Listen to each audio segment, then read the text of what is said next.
Hello, welcome back to It's What I Do. I'm actually filming these in reverse. I've actually done all the filming for the video, so I'm now doing the introduction for it. Because originally I was going to do it as a single video, but I think it's going to be too long, so we'll do it as two. So the first video is going to be having a look at the Shusui, the fish with a damaged scale. I'm terrible with the Japanese names. I can't remember them and I can't say them. So, anyhow, let's get on with it.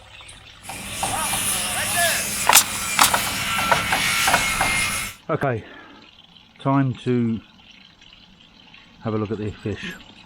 I'm going to sedate it. What I'm using is this stuff. Shusui koi sedate. I'm not going to try and pronounce that. I'm reading the instructions. It says tighten the cap and shake well before use, which you do on all things. I've already done that. Bear with me. Right, so where was I? It says tighten the cap and shake well before use. Fill a suitable bowl with enough water to cover the fish, and add correct measure of koi sedate. And it says to use 10 ml per 9 litres. Well, I started off with 20 litres in there, and of course they put an awkward calculation on there for 9 litres, so I've added another 7, so going on that it should be 30 ml of koi sedate to go in this tub. Also says to aerate it. The only thing I've got to aerate it is the 7-inch plate out of the pond. So I've put that in there and I've turned the air right down. Consequently the other one that's in the pond is going nuts. But hey ho. So that's ready, so we'll get this in there.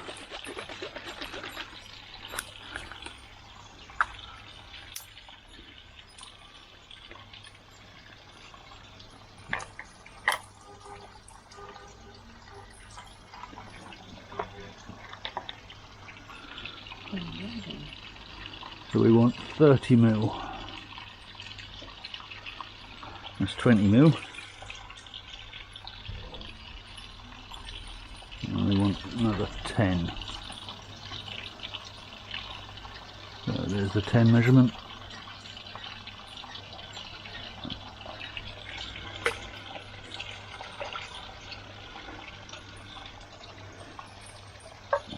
And that's the 30 ml. Put the lid back on there. I think I'm going to turn the air up a little bit to get that turning over a little bit better. Ooh.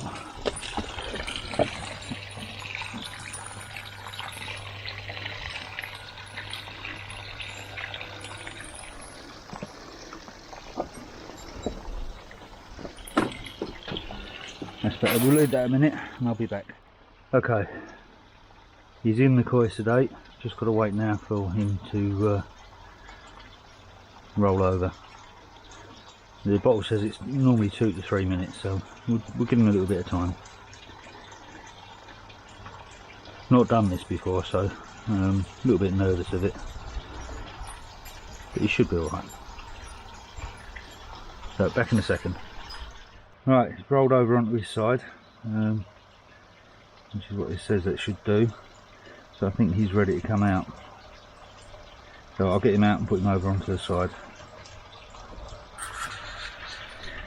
Okay, we've got him out. He's on his side. You can see the damage on the scale there. I've got my wife standing with me so that if I need some help she's there. But I think I'm going to have to take that one off. That one looks like it's actually coming back, so that's good. But he's got a lot of bruise in there as well. So he really has bashed himself, poor old thing. These cloths are nice and wet because I don't want him sticking on it. I'm just going to cover the front of him up, try and protect him a little bit. So I've sterilised my trusty doodles, and I'm going to put a little bit of Tamidin actually onto the blades themselves, just to make sure I'm not introducing anything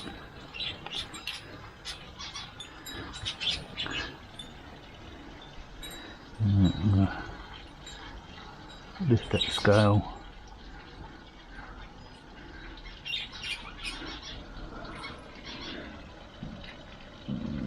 Actually, it doesn't look too bad underneath. Once you get underneath it, it doesn't look too bad. But I don't think the scale's going to survive. It looks terrible. Yeah. Still quite firmly attached though.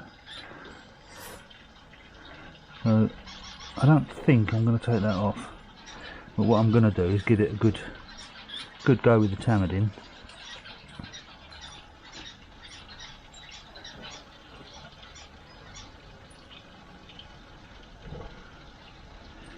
Give that one a little bit more as well, although as I say, that one looks like it's doing quite well. I'm just going to roll some Tamidin down now on that bruise. Oh, it's got a little bit of a flick coming on the tail, so it's maybe starting to come around a little bit. Okay, I'm going to put him back into the water now,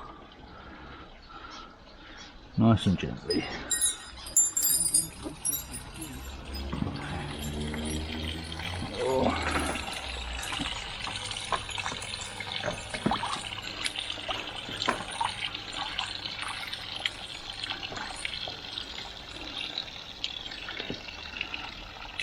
And just keep an eye on him now for a little while, until he comes around properly.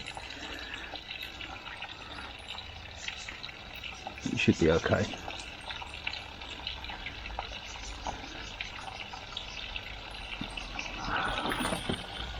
Oh.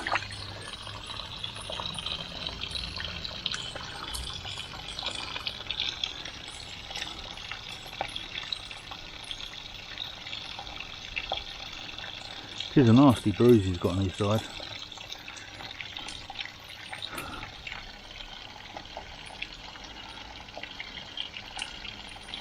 Give him a few minutes and he should come round. Alright, he's come round nicely. Swimming up the right way. Still a little bit lethargic, but he'll come round quite quickly now, I should think. Really do need to keep an eye on that bruise though, because that's not nice. So I'll monitor him over the next week. I'm going to put some Acriflavine in. Got to top the pond up first, and then I'm going to treat the pond with some Acriflavine. See if we can get on top of it. And if there's any bad bacteria in there, that should help. Interestingly enough, I think the chag's going to start spawning soon. It's, the others are taking quite a lot of notice of her. So I think she's going to spawn soon. Not ideal, you don't really want me to do that while I've got a fish that's already damaged, but not much I can do to stop it. Hey ho.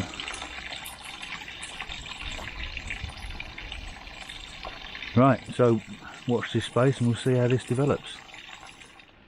Okay, so I'm just topping the pond up now. Once I've got this topped up, I'll do the dose of Acriflavine. And we'll see what happens with that.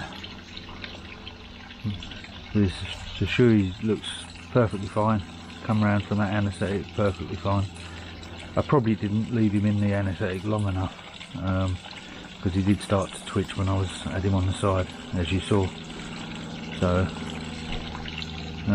as I said, I was a bit nervous doing it. I've never sedated a fish before, so possibly need to leave him in a little bit longer. But yeah, he's fine. And so the condition of that scale, it's not as bad as I thought it was. It is infected, obviously, and he's got a hell of a bruise on him. But I'll just have to keep an eye on it and see what happens. Okay, so just getting the Acriflavine ready. Dosage rate on this, it says to use 10 ml per 100 gallons or 456 litres. Repeat dose every 3 days, maximum of 10 doses. It also says to switch off the UV steriliser until course of treatment is complete. So I've switched the UV off already. The pond's nearly up to level for me to add it. So I've got my water there and I've mixed the Acriflavine into it. Interesting colour. And we'll just add that and see how we go. Definitely think the chag's going to spawn soon, because they really are interested in it, chasing around. So need to decide what to do with that, because I've not really got anything there to spawn on. There's no plants in there for it to spawn on. And the problem you can have is they will actually come out of the pond to spawn, and I don't want them going into the side bits spawning in there, because there's quite a few predators around this garden, a lot of cats, and I get a lot of foxes as well. So I have got a breeding rope, but the issue with that is all the little all the little wiry bits on it are coming out, and they end up going into the pump and all stuff like that. So I might have to go old school, use a bit of pine tree.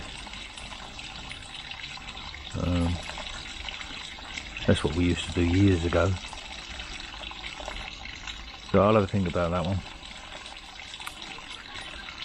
I'd sooner it breed onto something, or spawn onto something I should say, rather than try and get out of the pond to do it. At least I've got a little bit of control over where they do that then. So right, anyhow, I'll get the Acriflavine into the pond and I'll be back in a moment. Okay, so I'm ready to start adding the Acriflavine now. Thought you'd be interested in this. Watch the colour it goes. Look at that.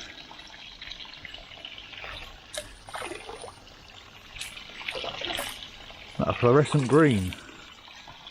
Interesting.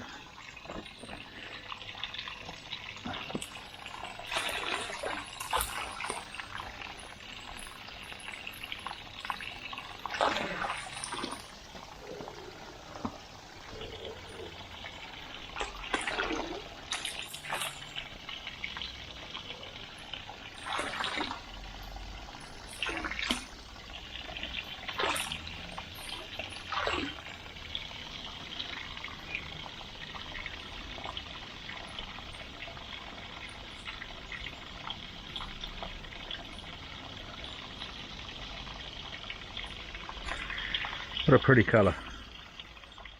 Right, that's the Acriflavine in, and I have a nice fluorescent green pond. Interesting. So anyhow, what I was talking about with the pine tree stuff, luckily we've got two out in the front garden, and we trimmed one the other day, so we actually had some of this sitting here. So this is the stuff I'm talking about. It's quite soft,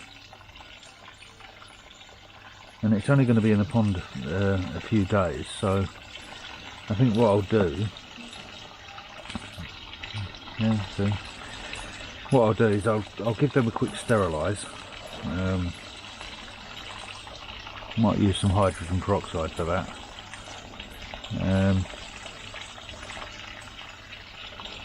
Yeah, I might do that, and then tie them into the bunch and then put them into the side of the pond, so that they've got a specific place to come and spawn. I think that'll work better. And this, if they break off the little tiny bits off this, it's not going to do any damage to the pump. It won't do any damage to the filters. Whereas the stuff off the breeding mat is a pain in the butt. It can actually bind up the pump, get around the impeller on the pump, and cause problems there. And it also goes all the way through the filters. and if I get it in the upflow, it'll be a pain in the butt to get rid of. I'd probably have to take it apart and clean it. But yeah, I think I'll do that, get that done, and I'll put that into the pond. Okay, so that's the bits of the fir tree, sorry, not fern, pine tree, whatever you want to call it. I didn't use the hydrogen peroxide like I said. I was a little bit concerned about mixing chemicals into the pond, so what I've done is I've actually soaked them in another solution of the Acriflavine. That way you're not mixing the solutions in the pond. Just give the fish some food and they're quite happy, they're eating. So I'm going to leave it there for now, and I'll let you know what happens. If they spawn or not, I'll let you know. Right, catch you later.